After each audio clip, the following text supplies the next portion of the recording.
Salut les amis, bienvenue dans cette nouvelle vidéo. Aujourd'hui, vidéo combo, vidéo pack vidéo où on s'attaque à plusieurs produits Razer qui, au sens strictement vocabularistique, font partie de la même gamme. On va parler du Barracuda Pro, qui est un nouveau casque sorti très récemment et que j'utilise maintenant depuis plusieurs semaines exprès pour pouvoir vous en parler comme il faut dans cette vidéo, et de la Viper V2 Pro. Pourquoi ces deux produits, je les ai combinés ensemble? Déjà parce que je les ai reçus ensemble, merci à Razer France d'ailleurs, et également parce que apparemment ils font tous les deux partie de la gamme Pro, donc une gamme plutôt de gamme, plutôt avec des produits destinés à être utilisés par des joueurs qui jouent très régulièrement, joueurs amateurs s'abstenir presque, mais des produits qui sont équipés de certaines technologies et qui sont, je trouve, très intéressants. On va commencer par la souris, que je trouve, c'est une merveille cette souris. Elle est juste parfaite, en tout cas dans l'utilisation que j'ai d'une souris au jour actuel. Alors, pour vous en parler un peu plus, déjà il faut savoir que dans le pack, dans la boîte, ça l'unboxing est sur TikTok et vous aurez également des photos sur Instagram, donc n'hésitez pas à rejoindre ces deux réseaux sociaux, le lien est en description sous cette vidéo. C'est une souris qui fait 58 grammes, hyper léger.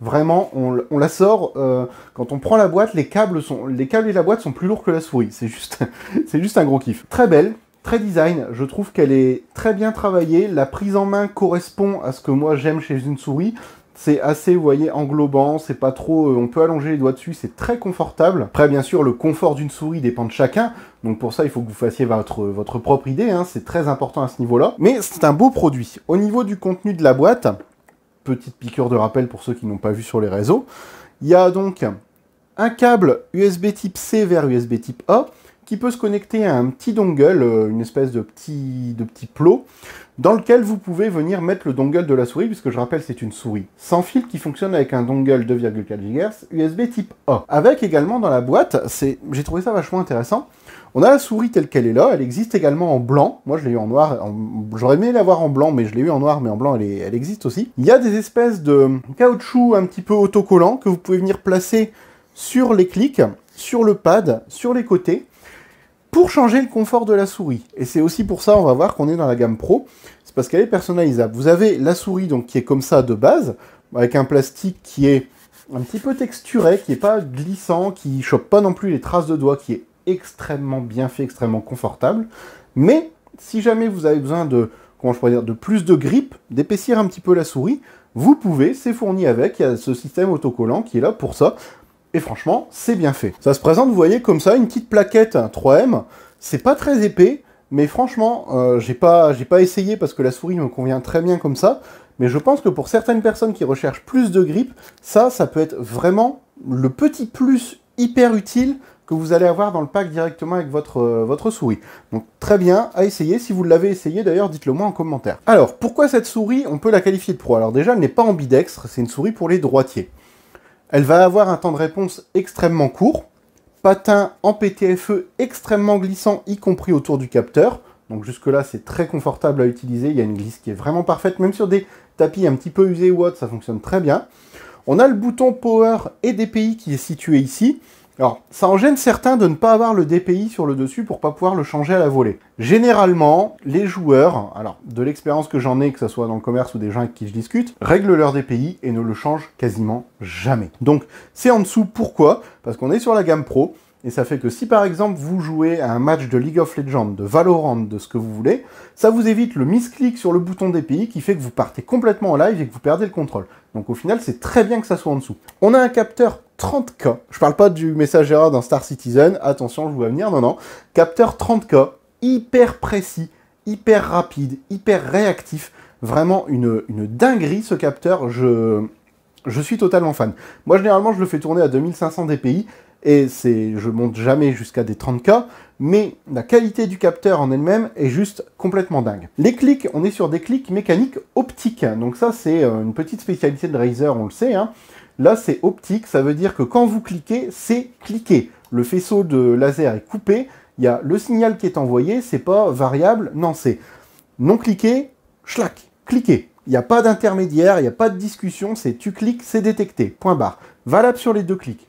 Donc ça veut dire que vous aurez un produit avec une excellente durée de vie et qui est d'une précision autant sur le capteur que sur le clic, niveau compétition. Pas de RGB, premièrement parce que ça distrait, deuxièmement parce que quand tu as la main dessus ça n'a pas d'intérêt, et troisièmement parce que comme c'est du sans fil, ça te permet d'avoir une batterie qui tient beaucoup plus longtemps. Là, personnellement, ça va faire on est quoi? On est dimanche au moment où je tourne la vidéo, donc ça va faire 1 semaine et demie que je n'ai pas rechargé ma souris, sachant que je l'utilise quasiment tous les soirs. Il y a peut-être une soirée ou deux où j'ai pas joué, mais et là je suis à 26% de batterie, sachant qu'en batterie, il nous annonce 70 heures, ce qui est juste énorme. Honnêtement, on les fait sans problème. Comme je vous ai dit, moi là, ça va faire 1 semaine et demie. Je dois pas être loin des 70 heures actuellement, ne serait-ce que par mon temps de jeu. Ça correspond tout à fait. Il n'y a aucune mauvaise surprise sur ça. La batterie tient correctement. Et pour la recharger, port USB-C à l'avant, donc ça veut dire une charge rapide. Le but étant que quand vous arrivez à court de batterie, vous la branchez, en quelques instants c'est rechargé, vous débranchez, vous repartez sur une session sans fil. Et tout est fait pour ne pas gâcher votre confort d'utilisation. Et ça, c'est juste très bien. Alors, pourquoi Pro ? Je pense que c'est parce qu'on est vraiment sur une gamme pour du gaming intensif.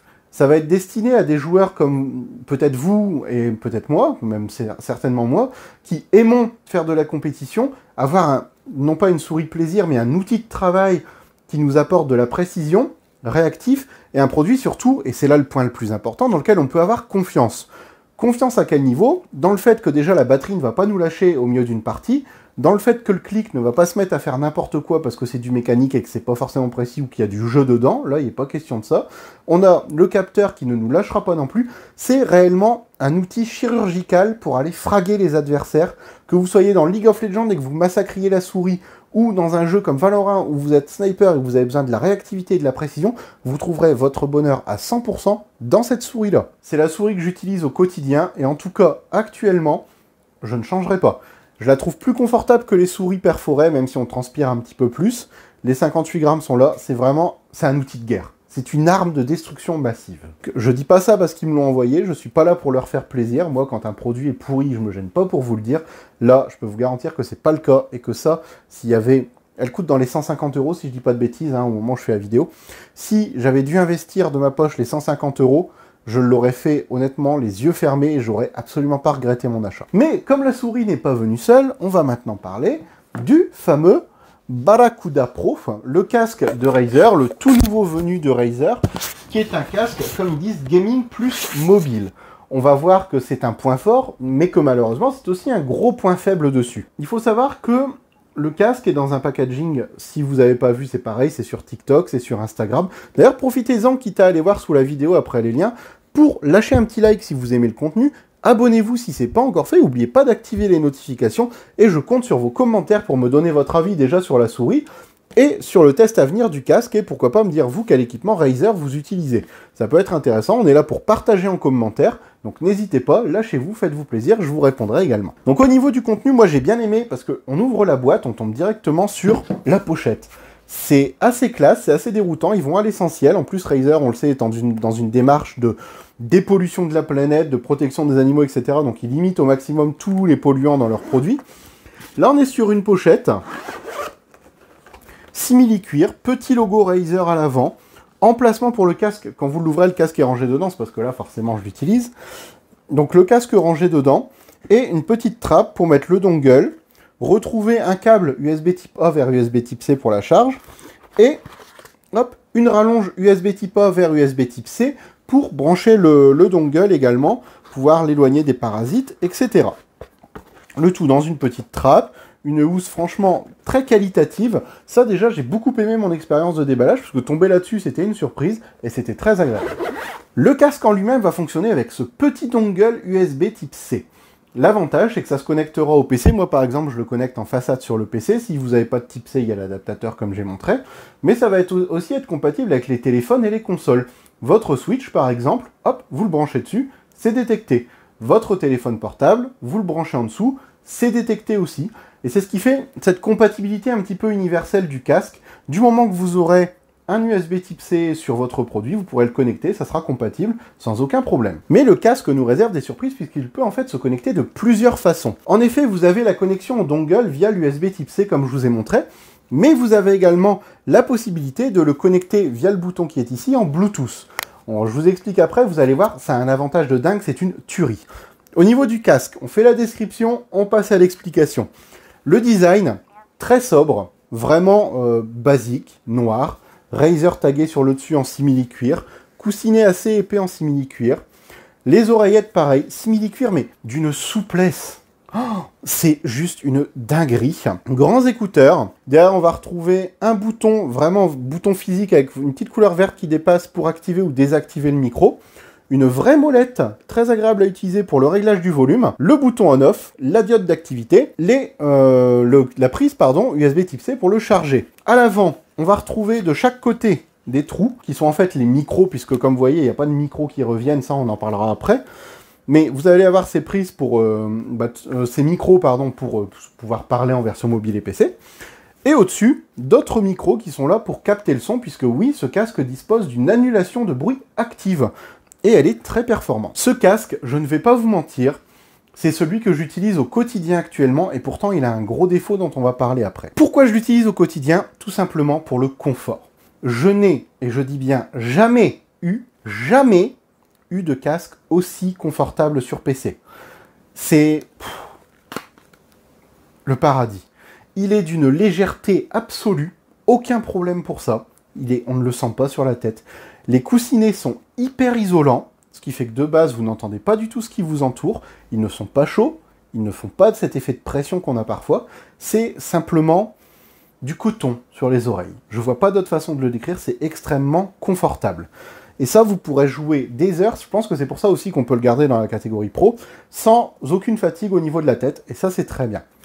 Dans ces fonctions, je disais qu'on pouvait le connecter en 2 GHz, et en 2,4, pardon, et en Bluetooth.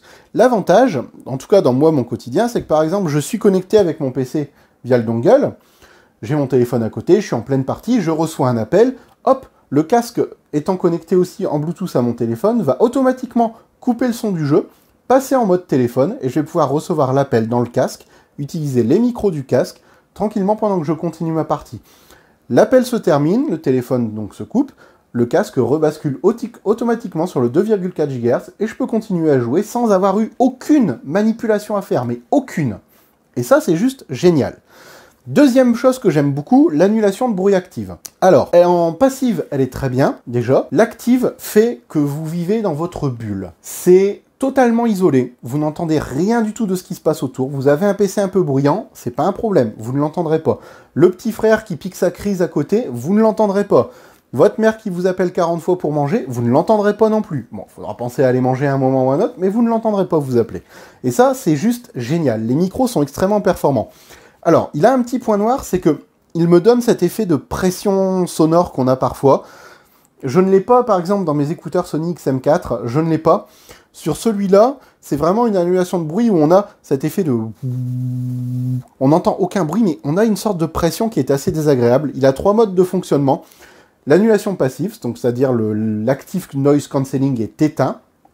L'hybride, où les micros vous servent à entendre ce qui vous entoure. Donc en gros, vous avez une retransmission de votre son ambiant dans le casque. C'est assez perturbant, mais ça fonctionne. Et la troisième option, bien sûr, l'annulation de bruit active. Et là, c'est tant que vous n'avez pas de son, ça sera un peu bizarre. Dès que vous allez lancer un son de jeu, c'est fini. C'est fini. Vous êtes immergé à 100% dans votre jeu. Au niveau confort, toujours, on voit que c'est extrêmement flexible.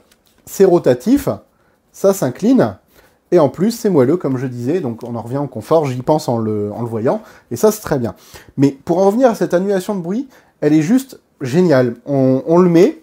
On a le bouton derrière qui nous permet de changer les modes. Là, je suis en ANC off. Je n'entends absolument aucun bruit autour de moi. Je mets l'ambiante, bon, je me remets à entendre ma voix et un petit peu les ventilateurs de mon PC.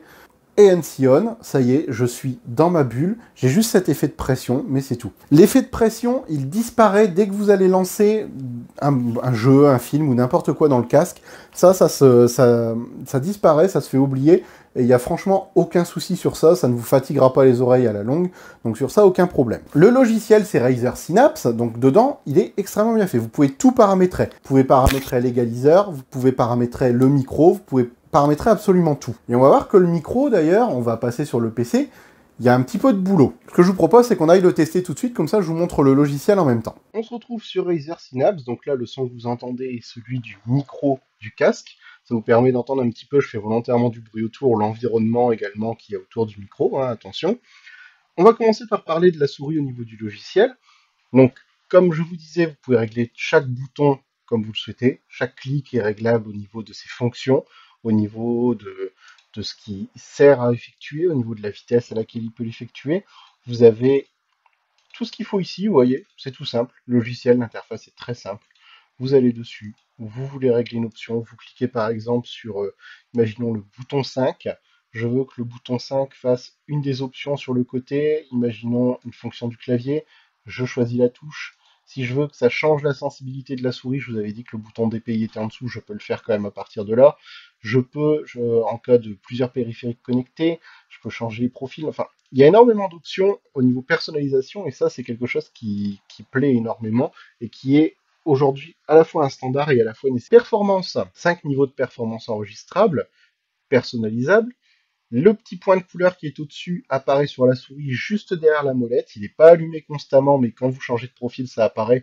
Comme ça vous permet de savoir où est-ce que vous en êtes en fonction des réglages que vous avez choisis. La fréquence qui est également personnalisable. Comme je disais, moi, je suis souvent en 2500. C'est un niveau que je trouve agréable. Ça monte jusque 30 000. Très peu d'entre vous l'utiliseront, voire personne. Le calibrage pour la surface, le soulèvement, bref, les réglages d'une souris avancée. On ne pouvait pas attendre moins de la part d'une souris qui se dit pro. Et le dernier onglet alimentation, régler en fait les temps, c'est-à-dire au bout de combien de temps sans être utilisée elle se met en veille, et à partir de quel seuil batterie elle se met en mode basse consommation. Pour le casque, le Barracuda Pro que j'utilise actuellement pour enregistrer le son, comme je disais, on va avoir les options classiques. Alors, le volume sur le casque, les mises à jour se font aussi par là. L'annulation du bruit actif, comme je vous écrivais avant, il y a 3 options, désactiver, activer ou conscience de l'environnement, c'est-à-dire quand les micros vous disent ce qu'il y a autour comme son. Le mixeur, qui va vous servir à tout simplement placer les enceintes en fonction du mode que vous utilisez, à ajuster les niveaux virtuels d'enceinte. Vous avez également des modes automatiques ou manuels, vous pouvez choisir en fonction du jeu, si vous voulez que ça soit en mode jeu, si vous voulez que ça soit en mode musique, si vous voulez que ça soit en mode le mode personnalisé que vous avez créé, c'est vous qui définissez quel jeu se lance sur quoi, ou vous pouvez laisser le programme choisir les améliorations. On a le bass boost, on a la normalisation du son pour que quand il y a des pics de volume, vous ne l'entendez pas, et on a la clarté vocale. On a également les différents égaliseurs préréglés ou l'option de personnaliser et de faire l'égaliseur que vous souhaitez. Ça, c'est toujours pareil, c'est une question de préférence. Ça, je vous laisserai juger à l'usage que vous aimez. Le micro, on arrive enfin sur les options du micro. Donc, on peut activer ou désactiver, voilà, forcément, vous ne m'entendiez plus le microphone, avec le volume du micro réglage indépendamment. Le portail vocal pour régler encore un petit peu plus les options du micro. On a différents modes par défaut, boost micro, un mode diffusion qui modifie légèrement la voix, enfin qui adapte forcément le ici pour que ça soit plus doux, on va dire. Un mode conférence, la personnalisation est possible, le mode par défaut c'est le mode plat, et le mode boost micro pour qu'on entende un peu mieux votre voix. Ça c'est à vous de choisir également, en fonction, je vous invite à vous mettre avec un pote en vocal, vous testez les différents modes et vous dites ce qui en sort le mieux. Au niveau des améliorations, moi elles sont toutes désactivées. La normalisation du volume, j'aime pas ça. Ça, je vous le dis, c'est en gros, quand vous vous mettez à parler fort, ça coupe un peu le volume. L'annulation du bruit du micro. Voilà. Là, c'est activé. Là, il est en faible. Vous devez normalement entendre un peu moins les bruits qu'il y a autour quand je frotte mes doigts, etc. Si on le met en élevé, ça sera encore plus sensible au niveau de l'annulation de bruit. La clarté vocale, qui est censée vraiment analyser votre voix, booster la voix et faire en sorte que les autres vous entendent mieux. Elle aussi est réglable. Là, elle était en élevé. Là, je la mets en médium. Là, je la mets en basse. C'est des réglages à faire. Ça prend du temps. Vous pouvez pas les faire tout seul, mais c'est quelque chose qui va être important pour, si vous utilisez votre casque pour du stream, là, vous allez devoir passer beaucoup de temps à le régler. Si c'est pour du vocal entre potes, clairement, vous embêtez pas trop, vous faites en sorte qu'on vous entende bien et ça sera déjà largement suffisant, je trouve. Après, on a également l'option alimentation, savoir au bout de combien de temps en minutes le casque se coupe automatiquement. Au niveau du micro, vous comprenez ma déception. Le micro est malheureusement d'assez mauvaise qualité sur PC. C'est pas un son terrible, c'est un son qu'on entend de loin. On capte tout ce qu'il y a autour. Et le problème, c'est qu'au niveau logiciel, vous l'avez vu, hein, il y a des options pour annuler un petit peu les bruits ambiants, amplifier la voix, etc. Le problème, c'est que vous êtes obligé de choisir l'amplification de voix, parce que sinon, on vous entend quasiment pas. mais si vous choisissez l'annulation des bruits ambiants, on vous entend plus. Sachant que dans les modèles en dessous de Barracuda, celui juste en dessous n'a pas de micro, l'entrée de gamme, lui, dispose d'un micro qui est standard, on va dire, sortable, etc. Ce que j'aurais fait pour un casque à 300 €, moi, à titre personnel, Razer, si vous m'écoutez, on sait jamais, ça peut vous servir, j'aurais repris le concept du micro classique sur PC, détachable, alors soit avec un système magnétique, soit avec un cache, soit quelque chose, et j'aurais après utilisé les micros classiques pour l'audio du téléphone, hein, parce que bon, en version mobile, si on n'a pas un son extraordinaire, c'est pas dramatique. Sur PC, c'est un peu plus gênant. Mais clairement, il manque une prise quelque part avec un vrai micro pour que le son PC et le prix soient totalement justifiés. Au-delà de ça, les qualités audio, comme d'habitude, ça dépend de chacun, sont juste excellentes. Les voix, c'est parfait. Les basses, on est plongé dans l'explosion. Les musiques, c'est prenant. Il y a des aigus qui sont pas criardes. Les basses sont pas trop, comment je pourrais dire, dégueulasses. Elles sont vibrantes, elles sont présentes. On sent la pression de la basse. C'est un son, je me régale à chaque fois que je mets ce casque, tout simplement. Alors, pour moi, au niveau du produit, si je devais vous le conseiller, oui, à 200%, je dois vous le conseiller. Par contre, ayez bien conscience que si vous jouez sur PC, au niveau du vocal, ça sera quand même très moyen. Hein, retenez surtout ça. Mais au-delà de ça, est-ce que c'est un bon produit? Oui. Est-ce que moi je l'aurais tagué en version pro? Non. Pour moi, la version pro, telle que je l'imaginais, méritait un micro pro pour ceux qui jouent aussi sur PC, pour pouvoir accompagner à la perfection cette souris. Ça mériterait le vrai micro PC de compétiteur. Pareil, autre défaut, la souris, je vous ai montré le dongle, c'est un dongle Hyperspeed. Le dongle, normalement, peut se connecter avec plusieurs périphériques en même temps. Il peut se connecter avec un des périphériques Barracuda, mais pas celui-là. Celui-là n'est pas compatible, n'est pas dans les produits compatibles. J'ai essayé quand même de forcer un peu le truc sur les dongles. Donc, ce qui fait que vous serez quand même obligé de brancher les deux dongles, donc souris plus casque, pour que ça marche. Vous ne pouvez pas tout réunir sur un. Je trouve ça, pareil, un petit peu dommage pour le haut de gamme de la gamme Barracuda. Bref, si je devais le résumer, c'est un produit qui est excellent en qualité de son, mais qui reste perfectible sur certaines options. Donc le rapport qualité-prix est très bon, mais peut mieux faire tout de même. En tout cas, je vous le conseille tout de même, rassurez-vous. Et n'oubliez pas qu'en plus, pour la version, pour le côté mobile, vous avez la pochette, ça vous le protège dans le sac, c'est du semi-rigide. Ça, c'est vraiment top. En tout cas, s'il vous intéresse, tous les liens sont en description. La souris, le casque, vous trouvez tout dans la description. Sur Instagram, je vous ai fait des posts également qui résument un petit peu mon avis dessus. Et sur TikTok, vous trouverez des vidéos où vous pouvez voir ces produits. Si ça vous a plu, n'hésitez pas à lâcher un like. Je compte également sur votre commentaire. Et on se retrouve bientôt dans plein de prochaines vidéos. Ciao les amis!